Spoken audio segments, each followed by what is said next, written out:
haine, n'est-ce qui est monté à ma baie. Sentiment. Un esprit de critique. Mais esprit critique, mouton, ça critique normal.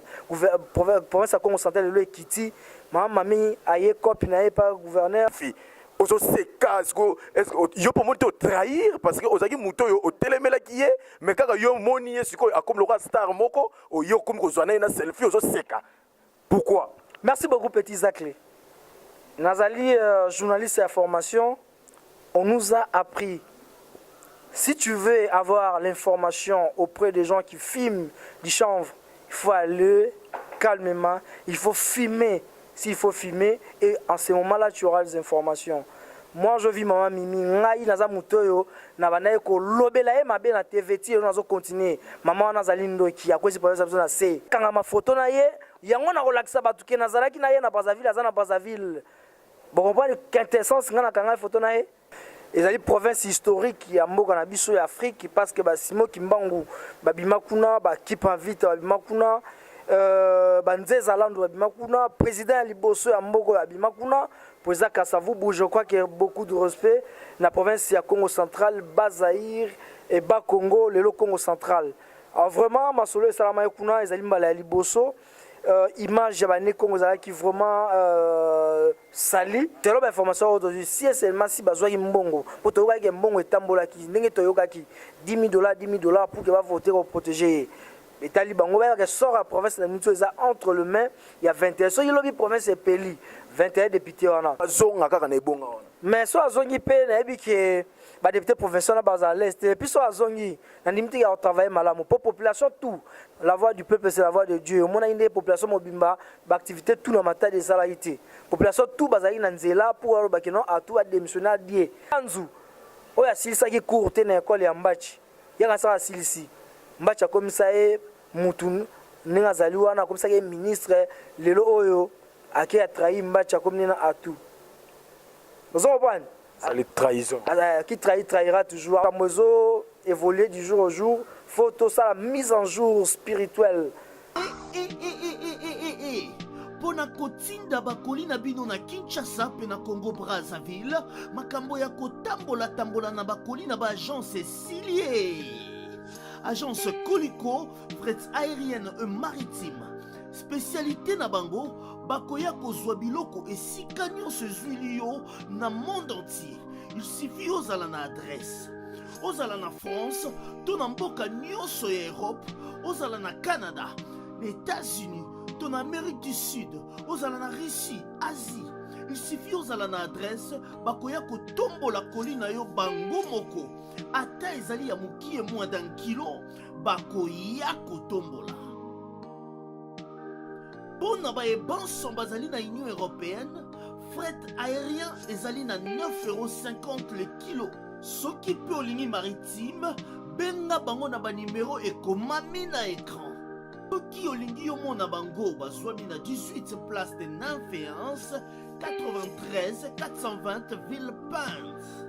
Plus 33 6 27 32 94 32.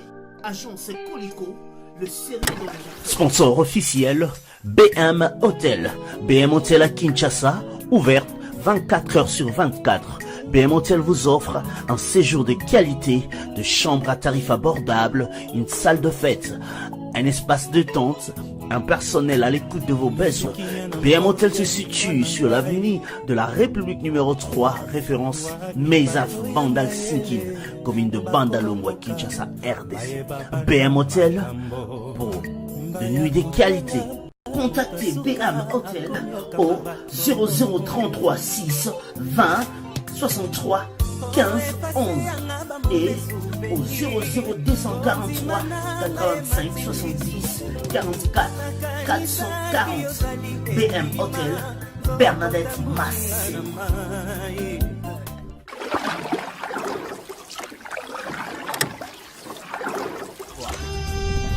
Cette émission est sponsorisée par Papy Leroux. La maison Stelman vous propose des prestations de qualité pour vos gâteaux de mariage, anniversaire ou autres événements. La maison Stelman vous propose aussi des gâteaux personnalisés pour vos anniversaires ou autres.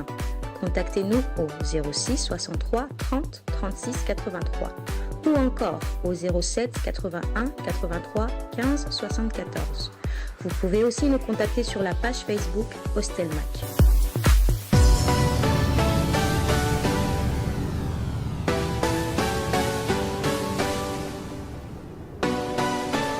Salut très chers internautes, Bino Baiboza éparpillé à travers le monde. Kolanda émission na Bino Valère Absolue, émission est diffusée na Congo Mokili, présentée par Zachary Mwamba. Les petits aclés, émission Valère Absolue Zawana pour na kosola maïmatali politique, kosola maïmatali culture, kosola maïmatali sport, social et zo englobé nyonso. Lelo na koyamba bongo na émission Yassika, na koyamba bongo confrère nanga, wazape bongo journaliste. Et Claude Mavinga, leader na kata Nekongo, leader na ya Nekongo oyo ezaki to kobeta masolo oyo ezo koleka ezo se passer kuna na Congo central et ndenge ba uté ko suspendre gouverneur Atou Matubwana et longona vice naye affaire Mamimi oyo lelo to mekape ko solana ye taki véritable Nekongo leader Nekongo et yi akopesa opinion naye par rapport oyo pe azalaki pe na Mamimi na Congo Brazzaville ndenge boyoki ba réseaux sociaux tamboli mama Mimi ba bato bayebi ke mama Mimi bakangaki mais ok mama Mimi a se retrouver dans Brazzaville aye ko se présenter na kati ya fête ya 55 ans d'âge anniversaire ya honorable Zakaria Babaswe oyo epesi impact moko yaliwa to meka pe ko solango awana ndeko Claude Mavinga. Merci beaucoup na maître Chris Cicéron Bakumba bofaya psom 35 mois na ndaku ndenge oza toujours ko pretenga main forte. Merci bongo na joli Malanda Charabondo, merci na Patience Mukendi PM vrai chéri Mosa Fossette Alita Mamoko maman na Christelle Christopher na Christian V, merci na joli Moadi, merci na petit frère propre Jordan Njomambu oza bongo na Lyon ndenge oza toujours ko contrôler masolo kuna, merci na Ado Yure le boss Ado Yure le mignon garçon motomoko bien na ndenge ko sangana te mbote ndeko Claude. Mbote petits aclés na balandi tout bazolanda émission oyo ezali bongo titre na nini valeur absolue so lukinga, c'est-à-dire que nazape valeur absolue na Congo central to ba jeune leader ne Congo o peto sala musala na biso o peso to lobi ba jeune ba yoka par rapport ya boulot o to sala bango. Merci beaucoup pe na Congo Mokili ezali city oyo bato tout bazo se retrouver a oti cop oyo ota na no city. Merci beaucoup na bino tout besoin d'abiso na disposition à petits actes mbanga ya danger to répondre moi à préoccupation à mituna retourna biso et makambo tu le kana Congo central état que ne Congo eza kopesa image nini na kati ya province to en fait na kati ya Congo central. Merci beaucoup. Je pense que Congo central ezali province oyo elekaki province ya Kimia na province tout ya République démocratique du Congo ezali province historique ya mboka na biso ya Afrique parce que basimo kimbangu babima kuna ba kipa vite babima kuna banzeza lando babima kuna président ya liboso ya mboka babima kuna président Kasavubu. Je crois que beaucoup de respect na province ya Congo central, Bas-Zaïre et Bas-Congo, le Congo central. Alors vraiment masolo salama kuna ezali mbala ya liboso image ya bane Congo qui vraiment sali. Alors biso enta ke ba fils digne na ba fille digne bazo na biso à travers le monde ba ba tete mamba boye ba oyo basali makambo il faut to tsa bango libanda ya Congo central bazonga lisusu na école ya apprentissage ya Simo Kimbangu ya Kasavubu po baza ba modèle te pour na province na biso to la province ya Lokumu. Il faut to lakisa yango na comportement to lakisa yango na misala ngai nazo sabino na jeune naza président ya fondation na ngai FCM fondation Claude Mavinga na muke nazo kala musala na ngai TV to mega ko soutenir ba orphelin yo ya ba activité belé ba opération na poto ba nda ba activité na muke to zoara ça dit tozo nga to landa moi ba pa ya ba nzeza landu ba Simo Kimbangu ba Simo Flobert Mbachi donc ya batu nyonso wana ba incarna la vision ya malamu pour na Congo central. Lelo oyo gouverneur Atou Matubwana na vice Justin ba ki biso soni na mama Mimi o ngazo benga mama Kulutu mais aza kusia kolina epé déjà mama Kulutu asali biso mabe lelo province na biso zotanga mandinga mabe vraiment ezali pasi moi likambo oyo zanga été procureur général pro de la cour de cassation c'est l'enquête na ye ba attribué qui déjà la responsabilité et pas ya Atou Matubwana azali gouverneur, c'est-à-dire yende ba bimisa yi commanditaire c'est l'enquête.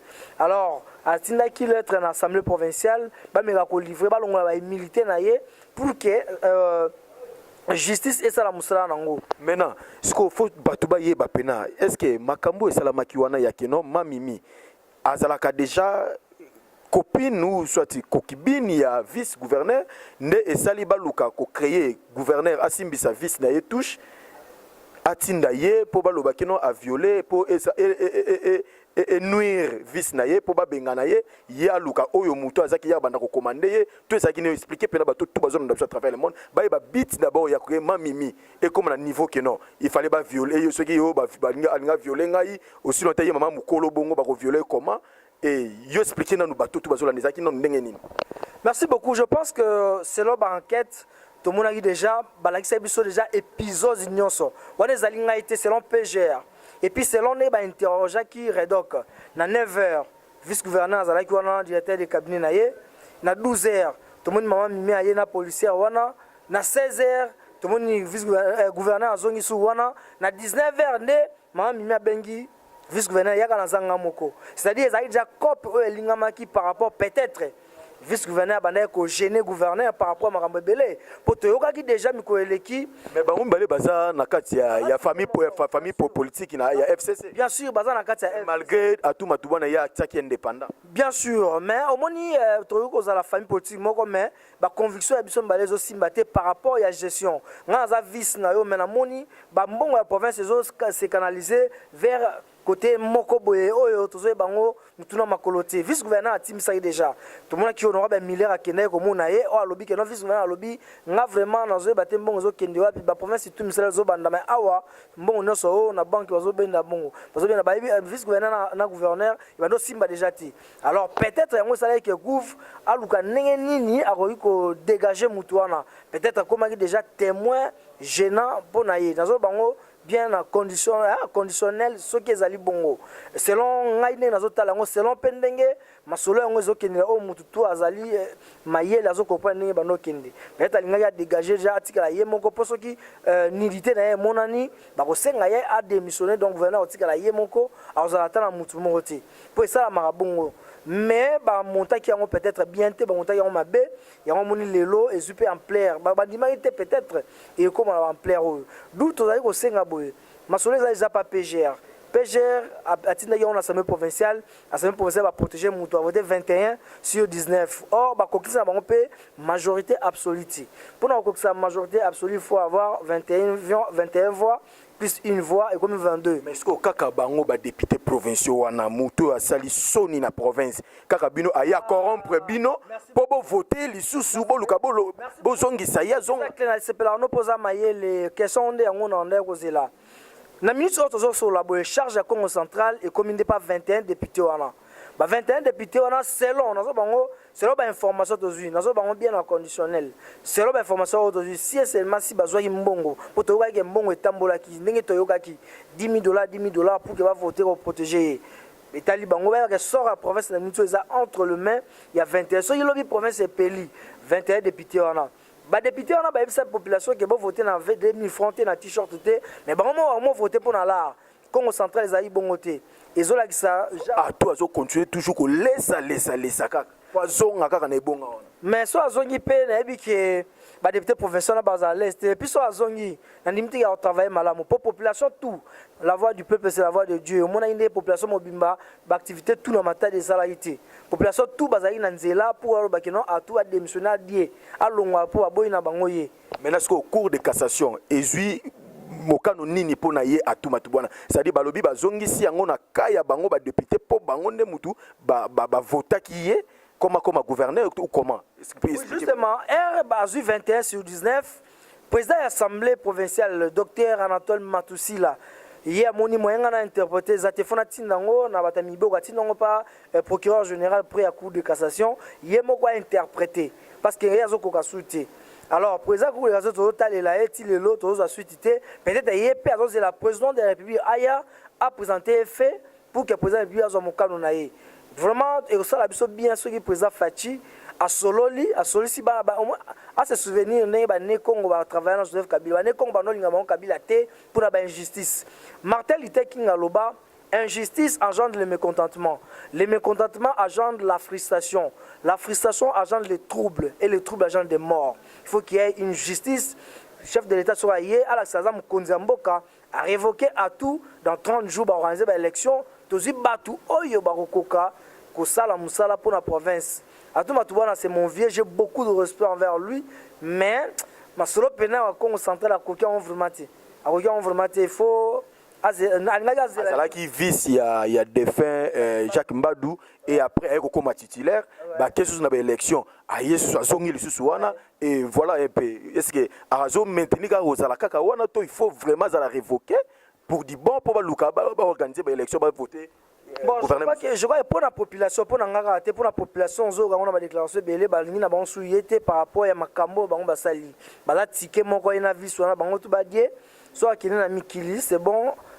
Mais batika province na batu oyo baza digne pour na rediriger yango batu bana la vision ba bosser ba travailleurs pour l'intérêt province soit la province na contribuera trop na mbongo l'état na budget 40% yango monka Congo central 60% de la province tout est kabolin na katanga ezaki mobimba katanga ba kabola Congo central les province ali bosser ko sa mbongo ebele na kesa l'état d'où ils ont mérité ba dirigeant pe digne au moni era campagne on a eu sa vérité toi non ça va tuer et ba député bo voter est-il yango lelo o ba mo rasoni pona tala biso la miso to kutana na bango ba vie na ngai na bango parce que yo zotelemela à tout trop parce que yo zaka trop penché na Floribert Simon Mbacha o azali bongo yo azali bongo conseiller communication na ye mais est-ce que tellement il y a joie quitté yango ozotelemela vraiment à tout kaka kende kaka bango ba député balobi non abazonga eza mbebe salamaki à côté ya vice naye eza yete ye fo azonga a continuer ko kumbela biso province mais yo ozo ko telemela ye so yo lingi nani azala wana comme na tête azala comme tête ya province Congo central parce que ce qui lelo eza ki sali que non chef de l'état a révoqué définitivement et ce rosenga nani azala na tête wana. Merci beaucoup pour la mutuna na ngana bisolo moro. Je crois que depuis que l'honorable Bacha Otanga a démissionné comme gouverneur, c'est en 2011, après avoir élu député national, il a été gouverneur, il a été Julien Paloukou. Il y a comme ça, la culture, il y a Mundele a démissionné, il a été dans l'Assemblée nationale. Si vous avez la déclaration, le gouvernement est bima depuis Matata. Si vous avez la déclaration, lui c'est un homme d'État. C'est un homme d'État. C'est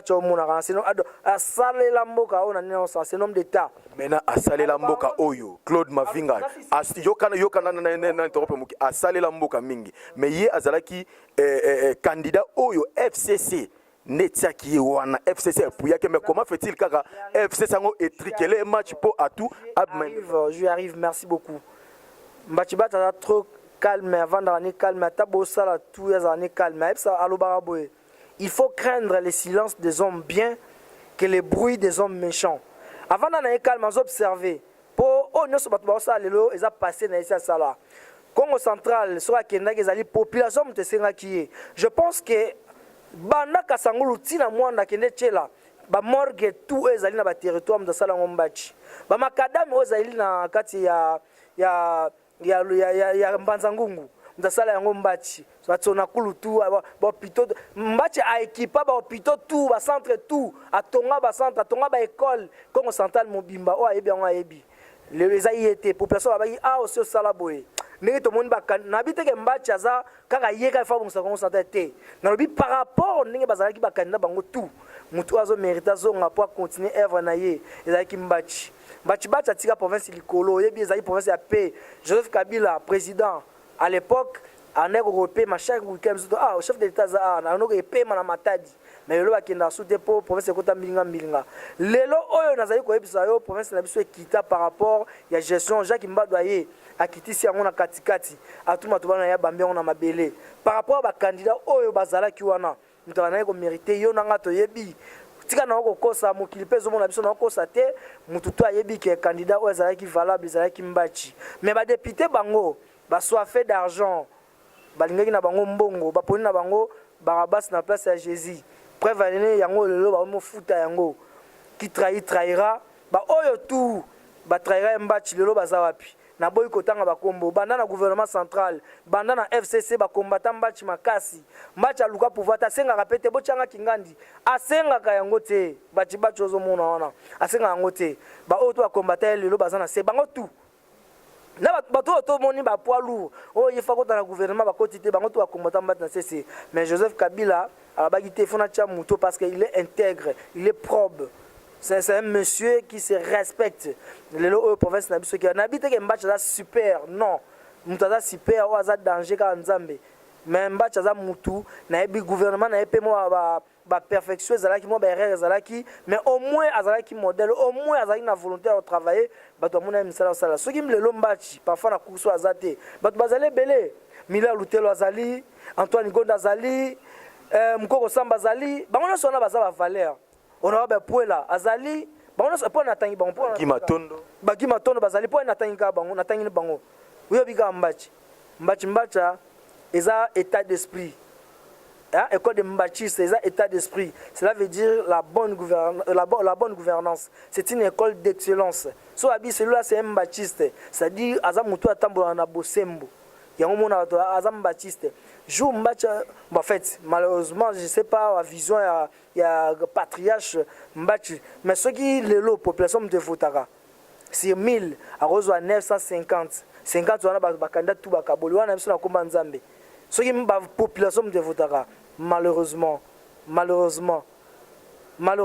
eza de ba député mutu ba votera population ba yebo yena yebo poni nan Mbachi sur 1000 Mbachi a 955 so 45 années tikalande ba kaboli ba candidat tout on a biso ya solo na ngai tina yebo Mbachi tininga tina na la répéter mais naza jeune Mbachi aza vieux mais l'esprit a ba jeune mais ba candidat mususu oyo ngolo belanga baza ba jeune mais soit ba père yango faut za na pour na lobi yango Mbachi afula modero timba za ministre na pa Mbachi a jeune avait na biso na âge toza la peuple modero timba le député azala déjà beka ayebi ko traverser un bosseur modero timba que je salue en passant modero timba matondo ouais Mbachi mutafula ye Guilhem Panzu oya silisa ki courte na école ya Mbachi yanga sa silisi Mbachi akomisa ye mutu ninga zali wana akomisa ye ministre lelo oyo ake atrahi Mbachi akomina atu bozo bwana ça les trahison qui trahira toujours trahi pe yo pe ne pe ato bane ko benga yo ano benga yo po yo ai atuma tubana na pese ku tumbote et vient nga ya kati na compagnie avec kala na tomba o tu baza entourage na ye ba o tu baza wana bata sika so il va Hollande émission ayebi c'est mon vieux beaucoup de respect à mon vieux via benga ngai na sala musala ya ofelete na lia ala na ofelete na sala musala via pied c'est mon vieux beaucoup de respect mais toujours ba pour intérêt à province toi ba jeune toi na ba na peto bota un jour province na biso peto kambango mais ndenge to kambelango na ndenge mo boye parce que moni lelo makamozo évoluer du jour au jour faut tout ça la mise en jour spirituelle ni sur le plan spirituel dans comme province ba faible en esprit ça dit Mbachi a esprit très élevé j'espère. Ils ont un état d'esprit très élevé. Mais ils sont en solo. Qui va continuer dans un système qui va loger. Ils parrainer, les politiciens, il faut que oppose à la. Apparemment, ma vie, il faut tambola boye. Ma vie, il faut fingate. Ma vie, il faut boye na linga. Écoute, Mbachi bacha soro finga ka batu. Pempeno vandate. Place ba otanga kombo ya Mbachi, mutu otanga kombo ya Mbachi soit fingi mutu. Yé place aza komi mal à l'aise. Pourquoi tu as fait ça? Ma vie, il ne faut pas injurier. Il faut ça la critique objective. Donc il y a une différence entre esprit critique et esprit de critique. On a un esprit critique, non ça la critique aux alliés objectifs. Bah toujours un esprit de critique. Azo critiquer na nenge moko boya ki en na nenge qui monter à ma bé. Sentiment. Ouais, esprit de critique. Mais esprit critique mouton ça critique normal. Province ça comme sentait le kiti. Mami aye copie na pas gouverneur, balimi boule na bango. Toko makota mimi. Population tout bayebi ke ma mimi bakanga kié mais dommage ma mimi aye ko se paraître na kati ya anniversaire honorable Sacré Baba Sué kuna na Congo Brazzaville 55e anniversaire na ye bino pe yo pe muto critika kié oloba ki ma yo wana ko soit selfie zo sala na selfie ozo seka est-ce que yo pour moi te trahir parce que ozaki muto yo otelemela kiye mais kaka yo moni ye siko akom le star moko o yo comme ko zwana na selfie ozo seka pourquoi? Merci beaucoup petit Zaclé. Nazali journaliste à formation, on nous a appris, si tu veux avoir l'information auprès des gens qui filment du chanvre, il faut aller calmement, il faut filmer s'il faut filmer, et en ce moment-là tu auras les informations. Moi je vis maman Mimi, ngai naza mutoyo na banaye ko lobela e mabe na TV ti nazo continuer. Maman nazali ndoki ya kwesi pa ça na se. Et on a monié en tant que journaliste, oh il faut ça na preuve la prison na bisi batu na kutena maman Mimi, bonne bozolo baza na prison te, ne bozolo ba kiaza na Canada te za na Brazzaville, il faut na ça la selfie na ye, na kanga ma photo na ye, yango na relaxa batu ke nazalaki na ye na Brazzaville za na Brazzaville. Bon comprendre quintessence ngana kanga photo na ye. Est-ce que balobeki nani esionaki keno bakangi ma Mimi siko et comme nani a se retrouver na Brazzaville? Maman Mimi a un passeport canadien. Et a comment déjà na ngambo ya beach ya biso akatisa ki na déjà bazali distrait a comme na ngamba Brazzaville batimbeli o mais yo ba lookout na ngamba Brazzaville déjà a par exemple passeport à canadien so ba reflet na Canada to a ba reflet na Canada yango avandi na Brazzaville ngaza ki na ye to beta epe kati alobaki pe o ifalo banazana ngo alobi nini nazana ngo mais yebisa bato bazolanda biso à travers le monde yebisa ba passage mukende bazolanda affaire ma Mimi yebisa ba Junior Umberto bazolanda affaire ma Mimi sa malamu abimisaka source na yete na lobate tamno na ngabia na lobate so lobate pour parce que bato bazolanda biso bana posa koyeba ma Mimi wana ayiko se paraître na kata fête on aura besoin de comment et tangu yo bosololi na ye asololi nini et sala ki bongo yende mutu et ezaki complot ya gouverneur Atuma Tubwana et sala ki pa quoi sa vis ndaki ko sala bloc wana to ndenge nini wana na habité tout na on aura Zaclé ngana eto solaki 2 secondes na Zaclé basoli toute la journée ngana 2 secondes. Ça 2 secondes pour y baquer non Mimi ce que ça l'est. Mais yo liboso la kiti. Mbote pe osola ti. Boyo quand même non. Neni petit Zaclé ah ndeni bien ndeko na na bien ndena parler. Ah bien mam ndeni santé ça va. Oh mais yo ngana tumbi to na TV. Ma vinga na Olando tumbanga. Na Zaclé sko ba beti journée ma solo. Tuna Zaclé. Tuna honorable Zakari yo za pi petit na ye, oza travailler à Zaclé. Tuna ye ba sola nini. Ngana pesa na nga mbote. Ah siko mena tokomi principal na suka yo biso na biso valeur absolue pour te citer nini siko yo ko s'adresser na chef de l'état pe na cour ya cassation bazwa mesure moko o eza ferme pona gouverneur Atuma Tubwana azonga to azala définitivement renvoyé boso na mama Mimi a mtia mabe a ndoki na kanga ma photo na ye pona esa bato ya solo ke ne boloba ana Canada te ana makala te on a quand même son tatu nga bozaki na yo kosi po Congo bandima na bango te Congo bazana bango biboya boya so bi muso bozaki na yango na kanga photo na ye na publier ki yango po na zaki na ye nga na zaki na ye ma Mimi wana do bato ba comprendre na sens wana na quand même te pona comme star aza star te ozo prendre ana ndoki nenga zana po végiter le ma vie nanga plus gouverneur c'est mon vieux tout ça la campagne ensemble na lukula vie nanga chaque soir to kutani to développer dans la c'est pas on a quand même photo pour dans la preuve la pique na zaina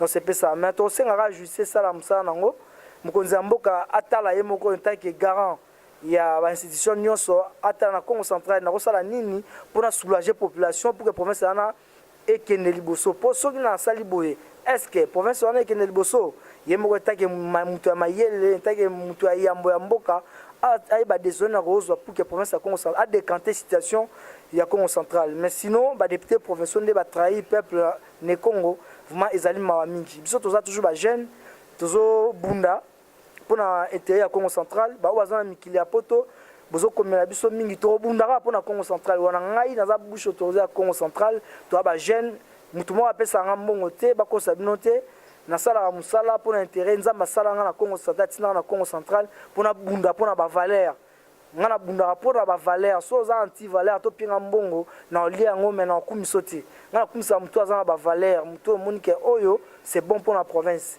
biso to kumisa ka so ngo komela ngai pe numéro pesa numéro ouais pesa numéro bato baza pour ça peta mso ba komela yo plus 243 81 07 64 988 plus 243 81 07 64 988 benga to développer pour na Congo central bala matadi mugena kese mingi faso benga usoniki na munu beke nous na sam na province abeto et province mosi je Kasavu biklara beto simo ki mont biklara to kipa vita beto ba de ne ko beto ba ta lolendo mais ba mama mami na ba gouverneur na vice zo manisa lolendo ba ne Congo vraiment faut nous ensemble na corridor derrière image en moté ya peuple ne Congo bala matadi moté beno betina kitsa betina ko bombola toujours somme d'intérêt à province moi ba moté na ba tout ya yope bazali banda. Merci beaucoup Jos Mafuala Jos Maboa depuis na Bruxelles na Belgique Jos Mondele Jos Mafuala Mbala Pembe merci beaucoup na vena ngai JP Meya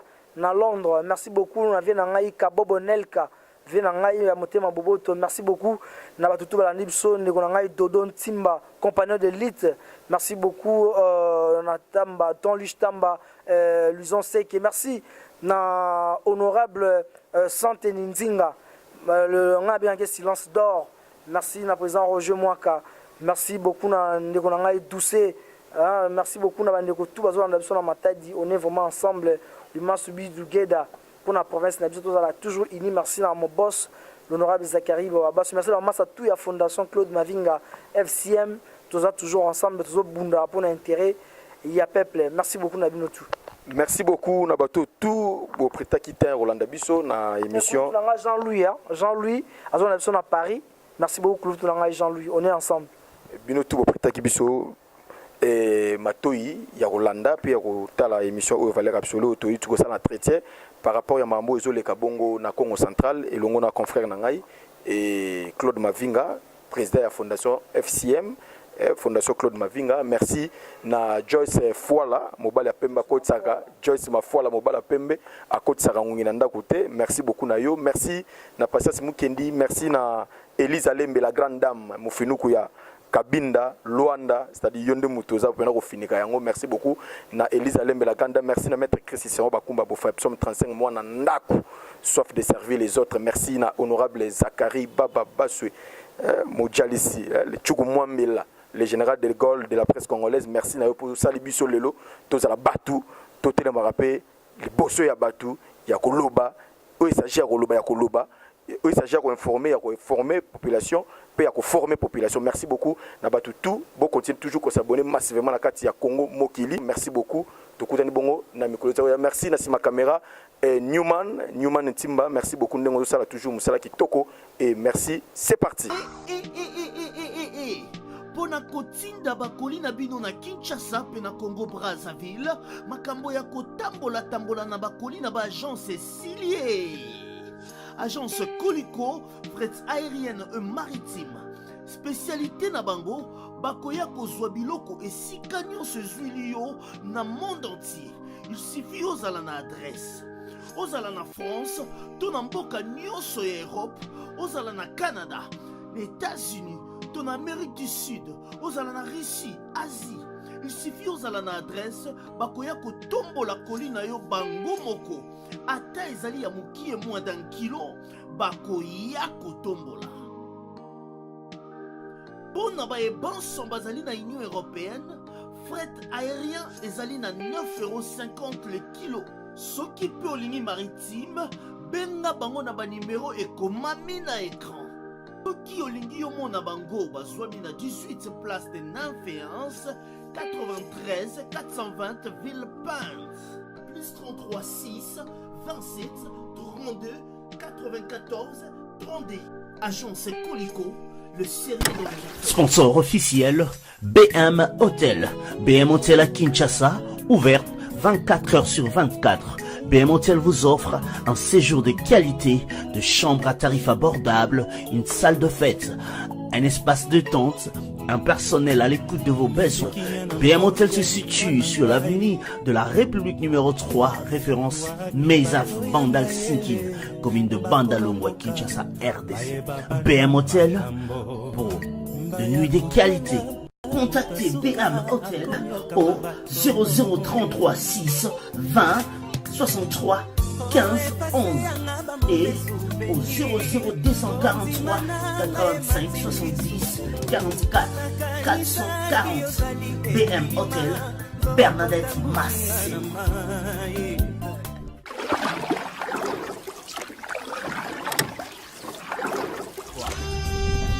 Cette émission est sponsorisée par Papy Leroux. La maison Stelmach vous propose des prestations de qualité pour vos gâteaux de mariage, anniversaire ou autres événements. La maison Stelmach vous propose aussi des gâteaux personnalisés pour vos anniversaires ou autres. Contactez-nous au 06 63 30 36 83 ou encore au 07 81 83 15 74. Vous pouvez aussi nous contacter sur la page Facebook Stelmach.